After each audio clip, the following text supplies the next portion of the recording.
Empezar a exponer en modo manual es como aprender a conducir. Si aprendes en un auto con los cambios de velocidad manuales, vas a poder manejar cualquier tipo de auto. Los autos de carreras, por ejemplo, tienen los cambios manuales por alguna razón, ¿no crees? Lo mismo pasa con las cámaras. Las cámaras de cine, por ejemplo, nunca nadie las va a usar en modo automático. Por eso, aprender a exponer de forma manual es el primer paso para ser un fotógrafo profesional. Si solamente quieres aprender a usar el ISO, velocidad de apertura y diafragma, vas al minuto 8 de este video. Pero si quieres saber un poco más del mundo de la fotografía y de tu propia cámara, puedes comenzar desde aquí. Lo creas o no, todas las cámaras funcionan exactamente igual. Desde la cámara que tenía tu abuelo, las cámaras desechables, hasta las cámaras más modernas, tienen exactamente el mismo concepto, incluso tu celular. Todas funcionan exactamente igual. La diferencia es que ahora, con las maravillas de la tecnología, cualquiera puede tomar una foto. ¿Por qué? ¿Por qué ahora cualquiera toma una foto con esto y no con esto? ¿Por qué antes el que tomaba la foto era él y ahora es él? Corría el año de 1938, cuando Kodak saca la primera cámara con exposición automática, el principio de una era, la Super Kodak 620, con un fotómetro integrado y ofrecía una exposición automática. Eso quiere decir que cualquier persona la podía usar sin que las fotos salieran así, o así, sino que salieran así, perfectamente expuestas. Desde entonces la tecnología ha evolucionado para que nosotros lleguemos, apretemos un botón y ¡boom!, la foto esté hecha. ¿Y cómo le hacen todos estos aparatos para que la foto salga perfecta? Ellos miden la cantidad de luz que les está llegando. Aquí nuestra primera pregunta: ¿qué es la luz? Que yo sepa, nadie se pone de acuerdo. Unos dicen que es una partícula, otros dicen que es una onda, y al final, aparentemente, son las dos cosas juntas. Pero para fines prácticos, nosotros tenemos que saber que proviene de una fuente, como es el sol, un foco, una vela, etcétera, la que sea. Esa luz se refleja de cierta forma dependiendo del objeto en el que rebote, y de ahí de rebote llega hacia nuestros ojos y hacia lo que más nos interesa, nuestra cámara. Entonces, ahora sí, ¿qué es la exposición? En fotografía se llama exposición a la cantidad de luz que recibe un material fotosensible, en el caso de la fotografía química, y el sensor, en el caso de la fotografía digital, para que una imagen se forme. Déjame hacerte una pregunta. ¿Alguna vez te has expuesto al sol y has quedado todo quemadito?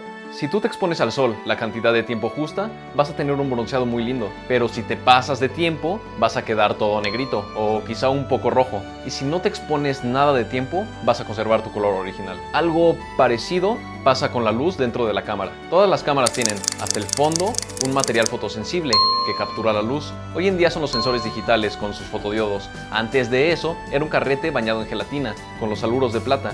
Y antes de eso eran las superficies de plata reveladas con mercurio. Y antes de eso existía la cámara oscura y se pintaba sobre lo que ésta proyectaba. Pero esta última realmente no es considerada todavía fotografía. Cualquiera que sea el tipo de material fotosensible, se expone a la luz y se quema, igual que tú con el sol. La diferencia es que nosotros podemos decidir cuánto tiempo se va a quemar el material dentro de la cámara. Hay personas que se queman más fácil que otras. Igual, dentro de la cámara podemos decidir qué tan fácil va a ser que se queme nuestro material fotosensible. A esto se le conoce como ISO. La palabra ISO realmente son siglas para International Organization for Standardization. Cuando la fotografía se empieza a popularizar, la humanidad se ve en la necesidad de hacer estándares de calidad, de forma que el consumidor supiera que un ISO 100, 400 o 800 iba a tener los mismos resultados aquí, en China o en Francia. Y ese estándar se usa hasta nuestros días. Aunque no fue el primero, ni el único. Tenemos el DIN como un acrónimo de esto que no puedo pronunciar, y el ASA por American Standard Association en Estados Unidos, y algunas más, dependiendo de quién emitiera la certificación y cómo midiera la exposición.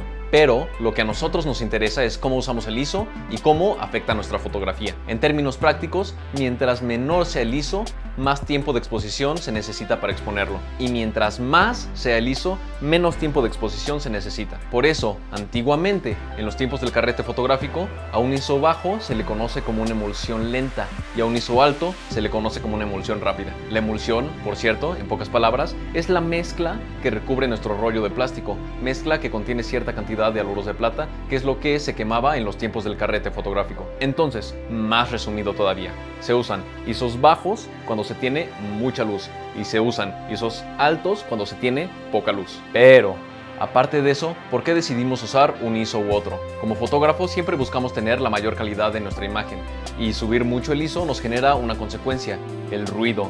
El ruido son estas imperfecciones que salen en nuestra imagen, y pasa lo mismo en la foto de rollo como en la foto digital, aunque el ruido no se ve exactamente igual. En el caso del digital nos genera, aparte de imperfecciones en la imagen, también imperfecciones en el color, sacando una especie de grano magenta o verdoso dependiendo de la cámara. Todas las cámaras digitales tienen un ISO nativo, que el fabricante tiene la responsabilidad de informarte. En la mayoría de los casos es un ISO de 100. Es el ISO nativo en el que nuestra cámara se desempeña mejor, es decir, no nos genera ruido digital. Entonces, ¿por qué no usamos siempre el ISO nativo? Porque hay situaciones de luz que nos exigen subirlo. Generalmente cuando tenemos poca luz y no hay forma de obtener más, es cuando subimos el ISO. ISO alto o bajo. Si te pasas de tiempo de exposición, la fotografía va a quedar blanca, y si no expones suficiente, la fotografía te va a quedar toda oscura.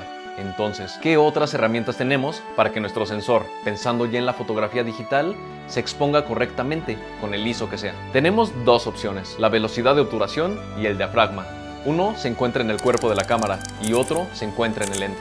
Las dos son consecuencia de una acción mecánica de la cámara, es decir, son movimientos de partes físicas de la cámara. Vamos a empezar con la velocidad de obturación. Es muy sencillo. El obturador es una especie de cortinilla justo al frente de nuestro sensor. Se puede ver cuando disparamos.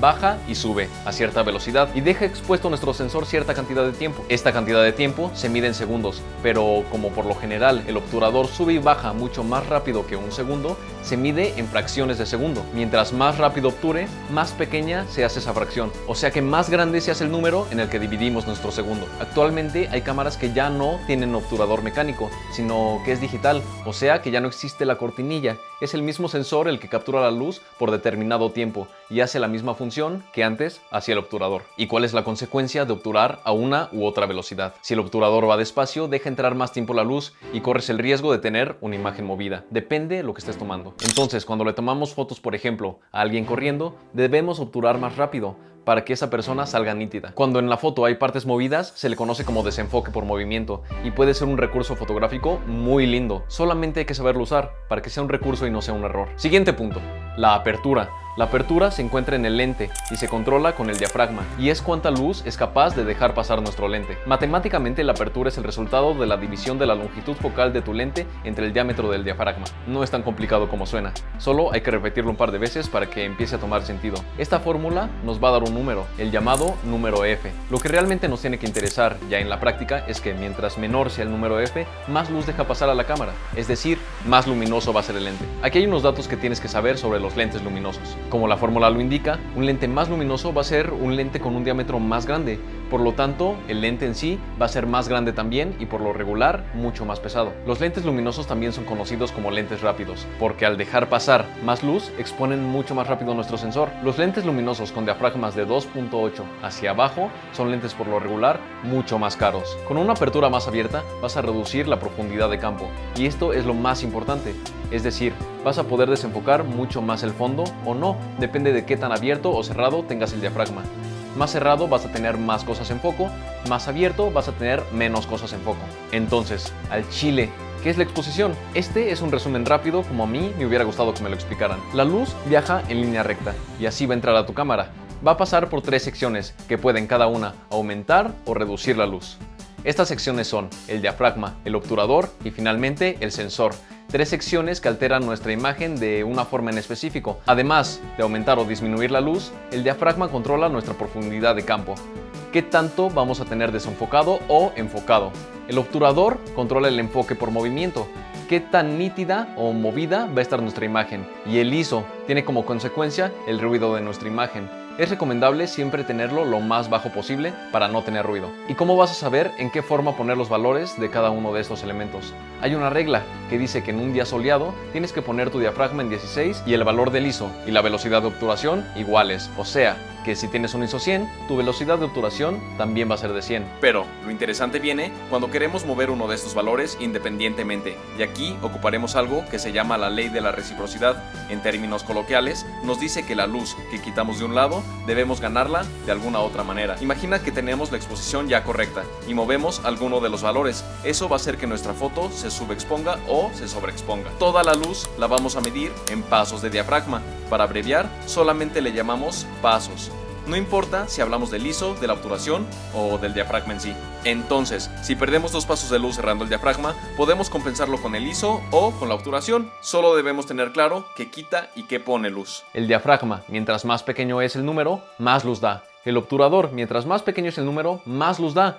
Y el ISO, mientras más pequeño es el número, menos luz da. Si ya te lo aprendiste, muchas felicidades. Pero si te quedan dudas, no te preocupes, aquí hay algo más que te puede ayudar. Tu cámara también cuenta con herramientas que te van a ayudar a exponer. Estas pueden variar dependiendo del modelo de cámara que tengas. La primera de estas es el fotómetro. Está por lo regular dentro del visor de tu cámara y es muy sencillo de usar. Es una línea recta dividida por un cero a la mitad. Hacia la izquierda se encuentran las altas luces y hacia la derecha las sombras. Hay una flecha que se mueve a lo largo de nuestra línea. A veces son líneas que se iluminan, pero el principio es exactamente el mismo. Por lo tanto, si la flecha o las líneas tienden hacia alguno de los lados, tu foto está quedando o sobreexpuesta o subexpuesta. Lo que tienes que hacer es tratar de que las líneas queden exactamente en el centro. El histograma es básicamente el mismo principio que el fotómetro, pero con algo más de detalle.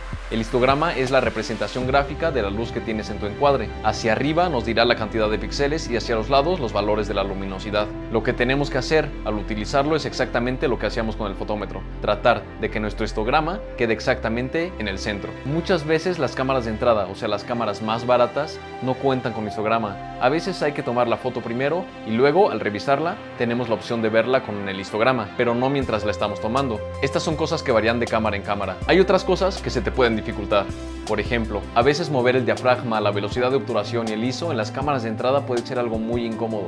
A veces hay que apretar algún botón y al mismo tiempo girar una rueda para mover alguno de esos valores. Y por alguna razón, en cámaras de más alta gama es algo que no pasa. Tenemos una rueda dedicada a cada cosa. Por eso cuando uno es nuevo en el mundo de la fotografía y ve tantos botones, suele desanimarse. No pasa nada, todo mejora con el tiempo. Hablando de botones y ruedas, la cámara también tiene algo que se llaman modos de exposición.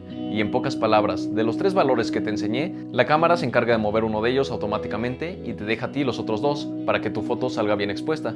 O ella se encarga de mover 2 y te deja a ti 1, etcétera, etcétera, etcétera. Los modos de exposición se representan con una P, con una A, con una S, dependiendo también de la marca de tu cámara, tienen varias nomenclaturas. Pero al chile, yo te recomiendo que vayas directo al modo manual. Es mejor entender todo de una sola vez, como un conjunto, en lugar de ir paso a paso. Pero esa es mi opinión. Cada quien aprende a un ritmo diferente y tú, con mucha paciencia, vas a ir encontrando la mejor forma en la que te guste aprender. Conclusión. No hay una sola forma de exponer. De hecho, hay 9 formas de exponer la misma situación de luz, y eso sin hablar de que también se pueden usar filtros, pero ese es tema para otro video. Entonces, ¿de qué va a depender usar una u otra forma? Es ahí, justamente, donde entra el trabajo creativo del fotógrafo, y por qué saber exponer de forma manual es tu primer paso para volverte un profesional. Tú eres el que decide si quiere un fondo desenfocado o no, si quiere una imagen movida o no, o si quiere una imagen con ruido o no, en qué condiciones disparar de una u otra forma, si estás fotografiando deportes o estás haciendo un retrato. Recuerda que las reglas están para romperse, y esto es lo lindo de la fotografía, no hay una sola forma correcta de hacer las cosas. Tienes frente a ti y dentro de tu cámara una serie de herramientas que te ayudan a hacer lo que tú quieras. Primero tienes que dominar esas herramientas y entonces ellas van a empezar a trabajar para ti. No te desanimes si no lo entiendes a la primera, es algo que toma práctica. Tal vez necesitas ver este video más de una vez, y si aún así te quedan dudas, puedes ir a mi Instagram para preguntarme lo que tú quieras. Al chile sí te respondo. Y mi último consejo es, ten paciencia. Un gran artista no se hace de la noche a la mañana, y si ya tienes una cámara entre tus manos, dale la oportunidad de que poco a poco te lleve por este mundo de la fotografía. Quizá en unos años sea yo el que esté aprendiendo de ti. Y eso es lo hermoso del mundo de la foto y del mundo del arte. No hay reglas. Todos aprendemos de todos. El siguiente gran fotógrafo puede tener 20 o 12 u 80 años, quién sabe. Habrá que esperar para ver. Mientras tanto, solo nos queda seguir aprendiendo. Si crees que este video le puede ayudar a alguien más o te ayudó a ti, compártelo. Así crecemos todos y crecemos esta comunidad y seguimos aprendiendo todos de todos. Los que vieron el video anterior y se suscribieron, les agradezco mucho de todo corazón. Los quiero mucho. Bye.